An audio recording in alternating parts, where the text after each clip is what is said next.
কাশ্মীর ট্রিপের আজকে আমাদের 6 নম্বর দিন। আজকে 5th এপ্রিল 2024। আমরা আজকে পেহেলগাঁও সাইট সিইং করব।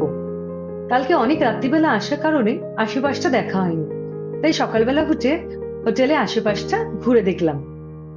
এই হচ্ছে আমাদের হোটেলের লোকেশন। সামনেই লিডার নদী, এরকম একটা সুন্দর মাঠ, সামনে একটা ভ্যালি, আর এই হচ্ছে আমাদের হোটেল।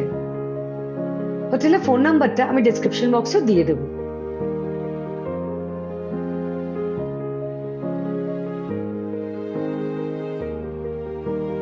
আজকে একটু রিল্যাক্স করে সকাল 11টা নাগাদ বেরিয়ে পড়লাম সাইট সিইং করতে। নিজেদের গাড়ি থাকা সত্ত্বেও এখানে কিন্তু সিন্ডিকেটের জন্য আপনাকে হোটেল থেকেই গাড়ি ভাড়া করতে হবে এবং রেটও ওনাদের ফিক্সড আছে। এখানে কোনো বার্গেনিংও চলে না।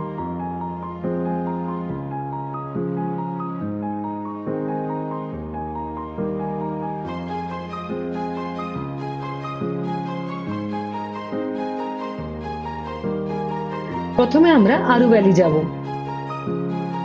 কাশ্মীরি সত্যি কথা বলতে গেলে প্রত্যেকটা ভ্যালি কিন্তু সৌন্দর্য অন্যরকম। রাস্তাতে এরকম একটা ভিউ পয়েন্ট পড়লো, সবাই দাঁড়িয়ে এখানে ফটো তুলে নিল।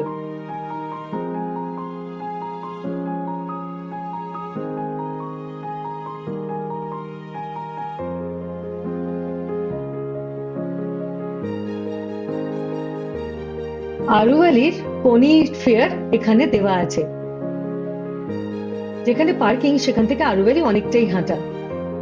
আমরা এবারে আরু ভ্যালিতে পনি নেব না, যেহেতু রাস্তাটা বেশ কাদা কাদা ছিল, তাই আমরা ওই সামনেটাই আরু ভ্যালির সৌন্দর্য উপভোগ করলাম।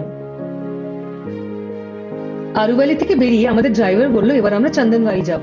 চন্দনবাড়ি এরকম বর্ষাকালে ওয়েদার খারাপ হওয়ার কারণে মাঝে মাঝে বন্ধ করে দেয়, তাই চন্দনবাড়িটাকে আগে আমরা টার্গেট নেব। রাস্তায় পৌঁছাতে পৌঁছাতে স্নোফল শুরু হয়ে গেছে।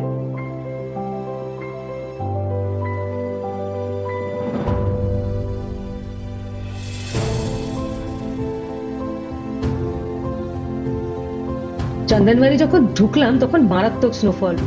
সত্যি কাশ্মীর আমাদের সব দেখিয়ে দিল। এরকম স্নোফল আমি আগে কখনো দেখিনি। স্নোফল হয়তো পেয়েছি, কিন্তু এত বেশি স্নোফল আমি কখনো দেখিনি।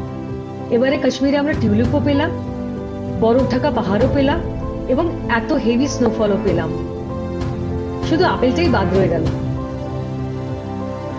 চন্দনবাড়িতে এত সুন্দর ওয়েদার পেয়ে অনেকটা টাইম কাটিয়ে ফেললাম এবং খুব এনজয় করেছি চন্দনবাড়ি।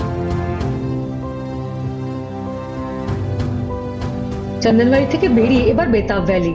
সত্যি কথা বলতে গেলে চন্দনবাড়ি এতটাই এক্সাইটেড ছিলাম যে বেতাব ভ্যালিতে আর যেতে ইচ্ছা করলো না ভেতরে, তাই ওপর থেকে দেখে রুমে ফিরে আসবো, যেহেতু অনেকটা বিকেলও হয়ে গেছে। কালকে পেহেলগাঁও থেকে বেরিয়ে আমাদের পরের গন্তব্য